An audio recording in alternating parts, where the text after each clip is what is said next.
plaisir est pour moi de vous présenter cette nouvelle session d'information sur Canal Congo Télévision.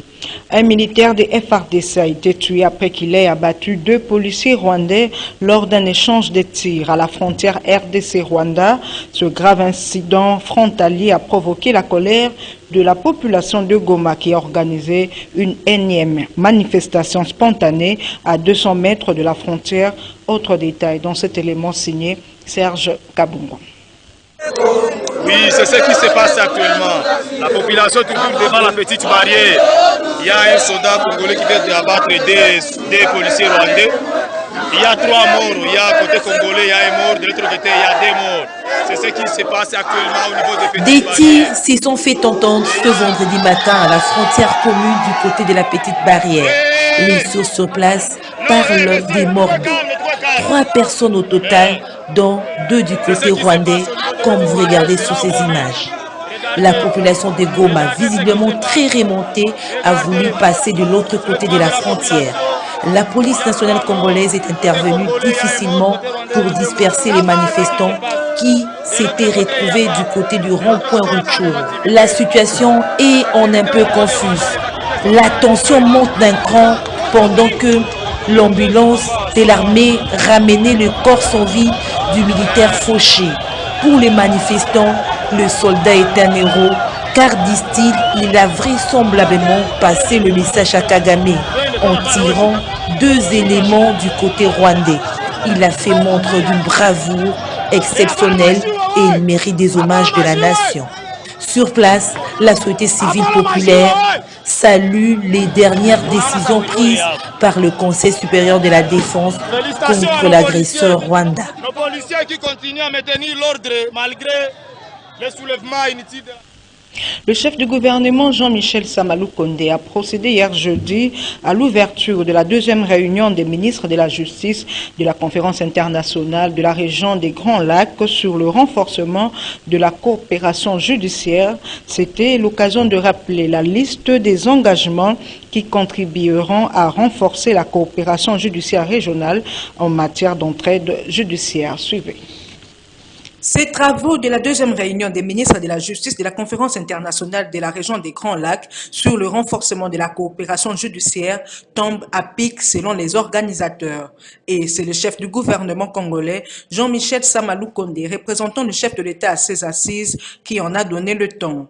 Pour le chef du gouvernement, cette rencontre se tient dans un contexte particulier, non seulement pour la RDC, mais aussi pour la région des Grands Lacs, marquée par la persistance des défis relatifs à la paix, à la sécurité dans la plupart des États que compose cette organisation. Prenons la parole. La ministre d'État, ministre de la Justice et garde de Soros Mutombo Kiese est revenue sur l'importance de la mise en place d'un réseau de coopération judiciaire. Nous avons pris ensemble la ferme résolution de combattre la criminalité transfrontalière sous toutes ses formes et de lutter ainsi contre l'impunité dans la région des Grands Lacs. Nous venons d'adopter de communs accords la déclaration de Kinshasa sur le renforcement de la coopération judiciaire dans la région des Grands Lacs ainsi que les lignes directrices relatives à l'entraide judiciaire en matière pénale. Il nous reste maintenant à lier la parole à l'acte en mettant en œuvre tous les engagements souscrits afin de permettre aux autorités de poursuite de nos pays respectifs d'accomplir leur devoir, à savoir rechercher les infractions, appréhender les auteurs, réunir les preuves et les déférer si l'échec devant les juridictions compétentes. On a également noté la présence de l'envoyé spécial du secrétaire général de l'ONU dans la région des Grands Lacs. Celui-ci est déterminé à mettre fin à la résurgence des violences perpétrées par les groupes armés, y compris celles liées aux droits de l'homme. Et puis face à la criminalité transnationale, y compris l'ampleur du terrorisme dans la région du Grand Lac, les ministres de la Justice de la CIRGL ont formulé une série de recommandations capables de ramener la paix dans la région des Grands Lacs en référence au pacte de la CIRGL sur la sécurité, la stabilité et le développement dans la région signé en 2006. Suivez. Au terme de cette deuxième réunion des ministres de la Justice de la CIRGL, les participants formulaient des recommandations allant dans le sens de ramener la paix dans la région. Ce qui concerne les mécanismes institutionnels internes et les procédures d'entraide judiciaire, mettre en place une autorité centrale nationale désignée dont la seule fonction est de recevoir, transmettre et s'assurer de l'exécution efficace des demandes d'entraide judiciaire pour faciliter la coopération judiciaire internationale en matière pénale. Désigner la dite autorité centrale comme point de contact national pour l'entraide judiciaire dans toute législation interne pertinente, les traités bilatéraux et les conventions multilatérales conformément aux obligations régionales et internationales. En ce qui concerne l'émission, le transfert et la réception des demandes d'entraide judiciaire, encourager une communication directe entre les autorités centrales afin d'améliorer l'efficience avec laquelle l'entraide judiciaire peut être accordée et de contribuer à instaurer la confiance et surmonter les obstacles juridiques à la coopération pouvant naître de la communication par voie diplomatique. Permettre la transmission directe des demandes d'entraide judiciaire à destination et en provenance d'autres autorités centrales, y compris par voie électronique. Encourager les échanges informels avec les autorités centrales étrangères avec la transmission des demandes formelles afin d'accroître la qualité de cette demande et d'en faciliter l'exécution ultérieure. En ce qui concerne l'exécution des demandes d'entraide judiciaire, habiliter l'autorité centrale à prendre des mesures ou à coordonner l'exécution des demandes d'entraide judiciaire par une autorité compétente. Autre chose, le mouvement de réveil de la jeunesse congolaise appelle à la mobilisation générale de tous les Congolais pour faire échec au plan déstabilisateur des ennemis du peuple et à l'agression rwandaise. C'était lors d'un point de presse tenu jeudi à Kinshasa.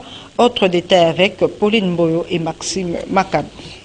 Face à l'agression de la République démocratique du Congo par le groupe terroriste du M23, appuyé par le Rwanda, le mouvement de réveil de la jeunesse congolaise dirigé par Maître John Mbaya Ntita appelle à la mobilisation générale pour faire échec au plan déstabilisateur des ennemis du pays de Félix Tshisekedi. Ainsi, à travers un point de presse organisé ce jeudi 16 juin, le mouvement de réveil de la jeunesse congolaise a formulé des recommandations ci-après.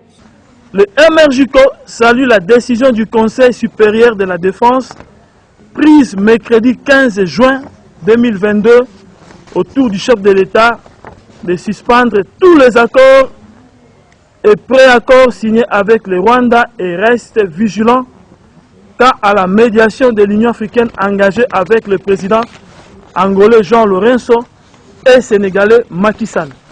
Au plan militaire, tout en saluant la décision courageuse de FRDC de lancer une contre-offensive pour reconquérir la localité de Bunagana, passée sous contrôle des agresseurs rwandais, le MRJCO appelle les jeunes à s'enrôler massivement dans les rangs de FRDC et invite le gouvernement de la République de doter notre armée des moyens logistiques nécessaires pour leur permettre de mettre en débandade les agresseurs rwandais.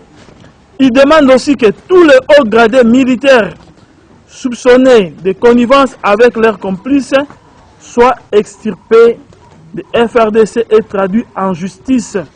Au plan diplomatique, le MRJCO félicite le gouvernement de la République pour avoir mené une diplomatie agissante qui a conduit les USA à reconnaître que le Rwanda a agressé notre pays.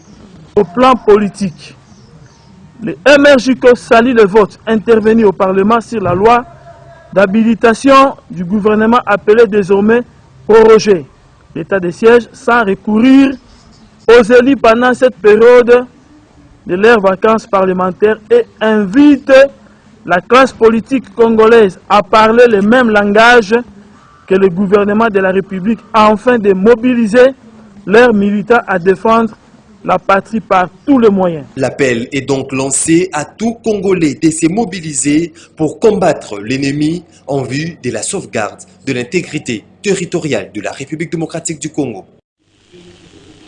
Le ministère des laïcs protestants Milapro organise du 17 au 18 juin en la cathédrale du centenaire protestant un atelier sur le plan stratégique national quinquennal. À l'issue de cet atelier, les participants vont formuler d'importantes recommandations capables de ramener la paix dans la partie est de la RDC qui fait face aux affrontements entre FRDC et M23. Dadi Kusaka nous en parle dans ce reportage. L'Éternel fera de toi la tête et non la queue. Tu seras toujours en haut et tu ne seras jamais en bas.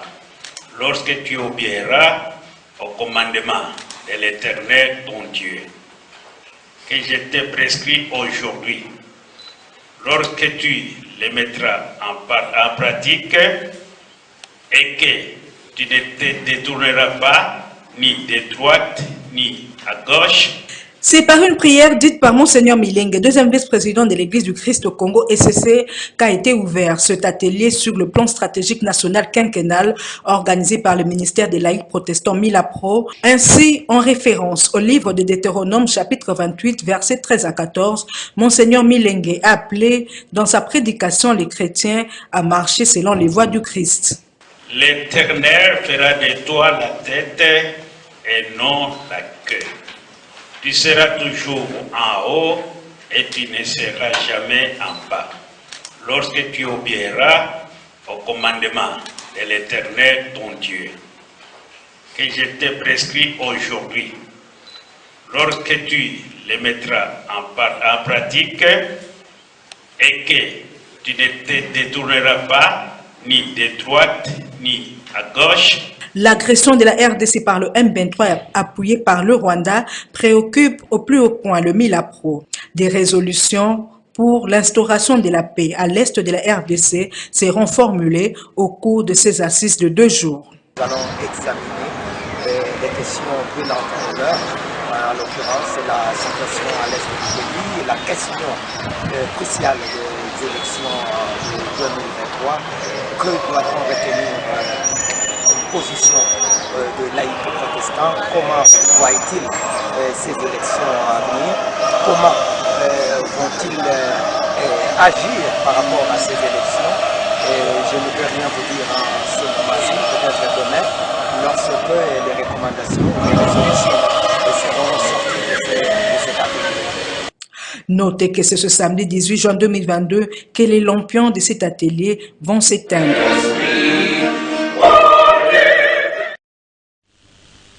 La société de transport aérien Congo Airways a organisé un atelier de réflexion autour du plan stratégique 2022-2025 au fleuve Congo Hôtel où plusieurs participants venus du ministère des Transports et du portefeuille ainsi que du copyright ont réfléchi sur l'avenir de cette compagnie nationale. Témoin de l'événement, Dadi Luindamo et Moron Djambi. Les participants à cet atelier de réflexion sur le plan stratégique 2022-2025 de la société Congo Airways ont élaboré un outil de performance pour faire face à la concurrence sur le marché aérien. Un travail des experts salué par le DG du Congo Airways, Pascal Kassongo Mwema.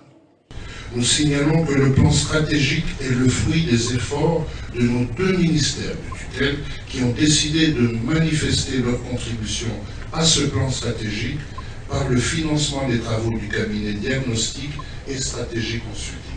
Le présent plan stratégique faisant suite à l'instruction de son Excellence, Monsieur le Premier ministre, chef du gouvernement, du management de son Excellence, Monsieur le ministre des Transports, voies de communication et des enclavements, nous avons dressé un plan de restructuration de la compagnie nationale qui sera bientôt présenté au gouvernement, simultanément que le plan stratégique sous la supervision de son Excellence Madame le ministre d'État, ministre du portefeuille. J'invite le conseil d'administration, les hauts cadres et agents de Congo Airways, tous sans distinction, de s'approprier le plan stratégique pour une participation active aux travaux en atelier pour porter leur contribution. Les recommandations de ces assises permettront de faciliter des actions opérationnelles envisagées, aussi d'atteindre les objectifs assignés, a révélé la vice-premier ministre du portefeuille, Adèle Kaïnda.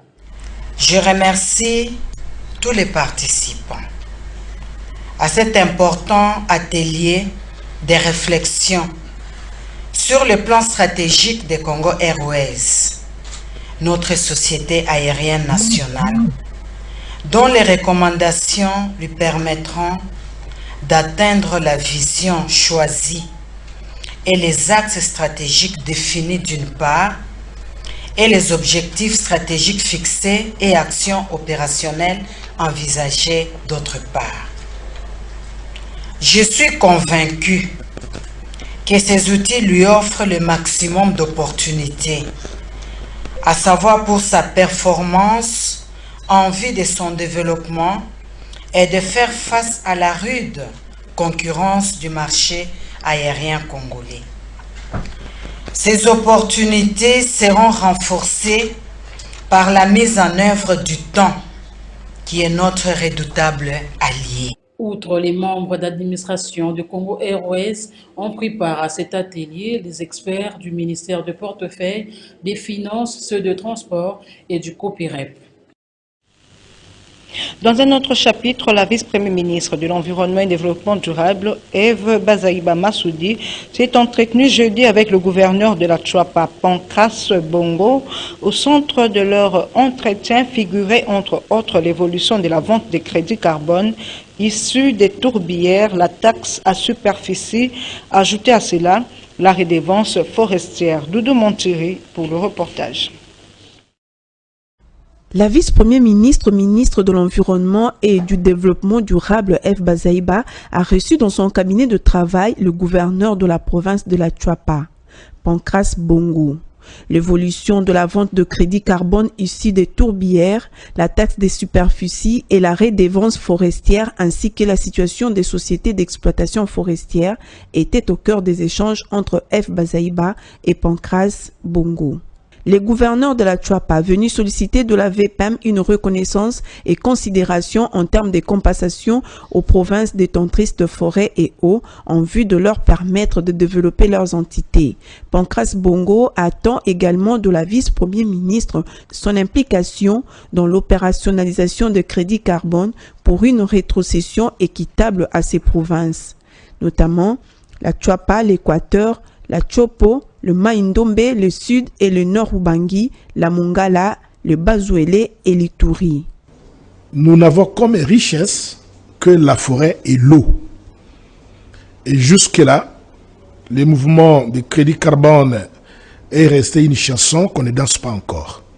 C'est pourquoi je suis venu voir le VPM pour qu'elle essaye de pousser, parce que là, ce sont des capitaux frais qui vont arriver, qui vont nous aider à construire nos provinces. Deuxième problème, c'est en rapport avec la taxe de superficie et la redevance forestière. Il y a de la confusion là-dedans. Donc, il ne faut pas que le gouvernement central récupère tout.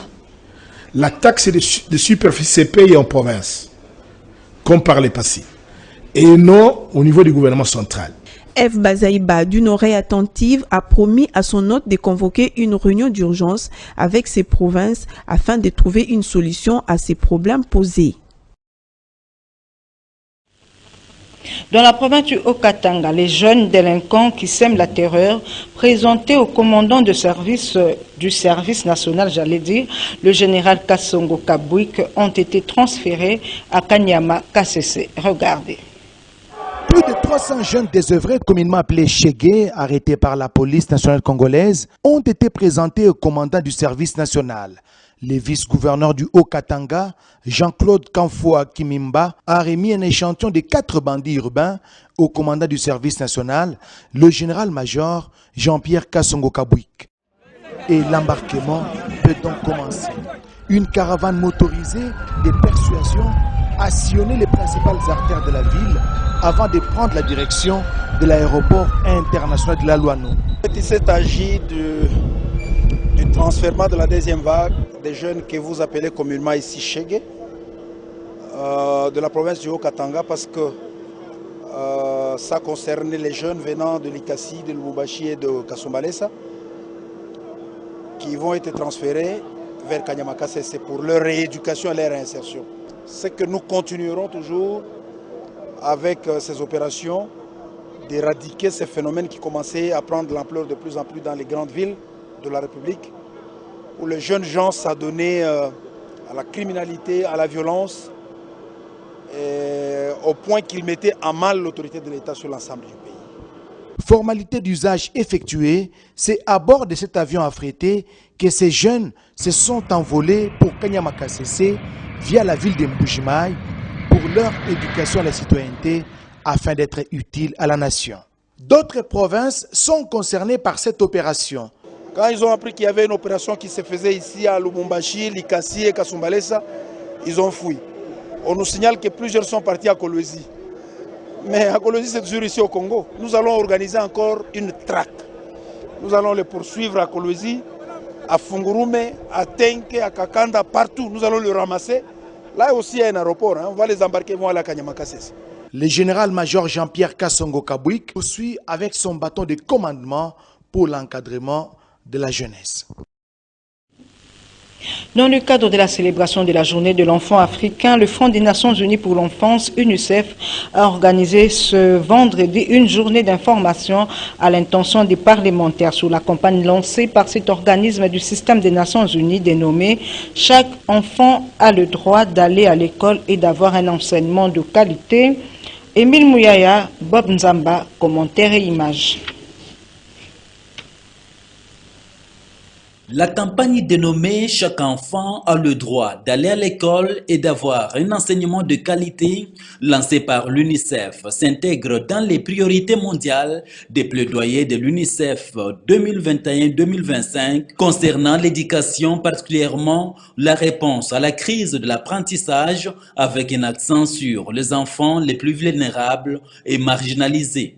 Occasion pour la représentante de l'UNICEF en RDC, Sylvia Testa, de louer les avancées remarquées dans la gratuité de l'enseignement, quand bien même beaucoup reste encore à faire, dit-elle.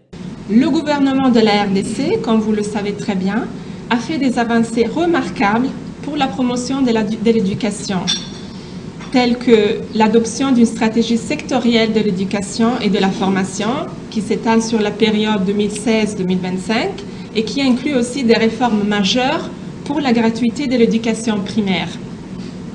Et aussi une augmentation de l'allocation budgétaire progressive pour l'éducation à partir de 2020. L'UNICEF a le grand plaisir d'accompagner la RDC dans la mise en œuvre de la stratégie sectorielle de l'éducation et de la formation. Présents lors de cette rencontre d'information, quelques élus du peuple se sont exprimés en ces termes. Un changement radical, brusquement, non, ce serait un rêve, ce serait de l'utopie, mais je crois qu'il faut un plaidoyer, c'est tout un processus, et nous sommes appelés les uns les autres à travailler dans ce sens-là. Sinon, nous sommes la risée de toutes les autres nations et nos enfants, quelle formation ils auront, parce que nous, c'est ça notre souci, c'est la relève sur nos enfants. Mais si les enfants n'ont pas la formation de qualité, eh bien, je ne vois pas qui pourra diriger la nation demain de façon attendue, de façon appropriée. Nous, en tant qu'élus, nous allons nous focaliser pour que, à la rentrée parlementaire de septembre, qui est consacrée au budget, pour que nous puissions voir dans quelle mesure d'abord améliorer l'enveloppe liée à l'éducation et mettre l'accent sur la formation des enseignants, le recyclage et en même temps la construction des écoles, des nouvelles écoles pour éponger les élèves qui sont plutôt nombreux dans des salles de classe. Parce que dans les milieux ruraux, les partenaires n'interviennent pas partout. Il y a des points où on a des sérieux problèmes d'infrastructure. Il faut résoudre ces problèmes. Et il y a même des ouvrages, des livres qui traînent ici à Kin, qui ne peuvent pas arriver à l'intérieur parce que le gouvernement ne met pas des moyens pour supporter les frais de transport. Il faut revoir tous ces aspects. La journée a été marquée par les témoignages de quelques enfants sur les conditions dans lesquelles ils étudient. En sport, le go de la 13e édition de la phase finale de la Coupe du Congo a été donné le jeudi 16 juin 2022 au Stade des Martyrs. 2 rencontres se sont jouées pour cette première journée. FC Bikira de Kinshasa a battu FC Espoir du Congo central sur un score de 15-0 et la seconde explication, FC Amani de Kinshasa a atomisé le DSMP du Haut-Katanga sur un score de 4-0. Une fois de plus, Émile Mouyaya signe ce reportage. C'est ce jeudi 16 juin 2022 que le go de la 13e édition de football féminin de la Coupe du Congo Dames a été donné au Stade de Martyrs. Les deux rencontres se sont jouées à l'entame de la compétition. À la première explication, FC Bikira de Kinshasa a étrié FC Espoir de Kasangulu dans le Congo central sur le score de 15-0. Tandis qu'à la deuxième rencontre, le tenant du titre, le FC Amani de Kinshasa, s'est imposé face au Daring Club Motema Pembe de Haut-Katanga sur le score de 4-0. À l'issue de ces rencontres, les coachs se sont exprimés en ces termes. On a abordé la première mi-temps, c'était 1-0. On a essayé un peu de rectifier, un peu, changer le discours. C'est là où nous avons marqué 3 buts, 4-0. C'était un début du championnat national. Je crois bien que l'essentiel a été fait. Je crois bien que nous allons revoir un peu nos points faibles pour améliorer les points forts. Je ne suis pas déçu. On était devant une équipe très lourde, champion en titre en fait. Compte tenu, nous on a fait, je compte avec le Covid, ça fait 3 ans. On n'a pas joué le Coupe du Congo, on était soifés de jeu, malheureusement on a commencé avec le champion en titre, il était meilleur que nous. De son côté, Olive Kilowa, présidente de la Ligue de football féminin, sollicite par ailleurs le soutien des autorités congolaises pour le développement du football féminin. On est vraiment content parce qu'au moins on est arrivé au démarrage, tant attendu. On est là, on attend encore quelques équipes qui ne sont pas encore là, mais on a commencé avec ceux-là qui sont présentes dans l'espoir que d'ici demain, toutes les équipes seront là. Sinon, ça s'annonce bien, la fête a bien commencé et on continue, on va bien terminer. Ayant participé à ces deux rencontres, le commissaire provincial de sport de la ville-province de Kinshasa, Paulin Iloua Babanga, donne ses impressions. C'est ce que je suis en train de voir ici, je ne m'entendais pas de ça. Et en tout cas, je suis très content de la façon dont nos filles sont en train de se battre pour se confirmer. En tout cas, je manque même de mots. Et je demanderai tout simplement à toutes les autorités provinciales de faire dans le mieux pour soutenir les équipes pour que nous puissions aller de l'avant. C'est la fin de cette nouvelle session d'information sur Canal Congo Télévision. Merci de votre attention soutenue.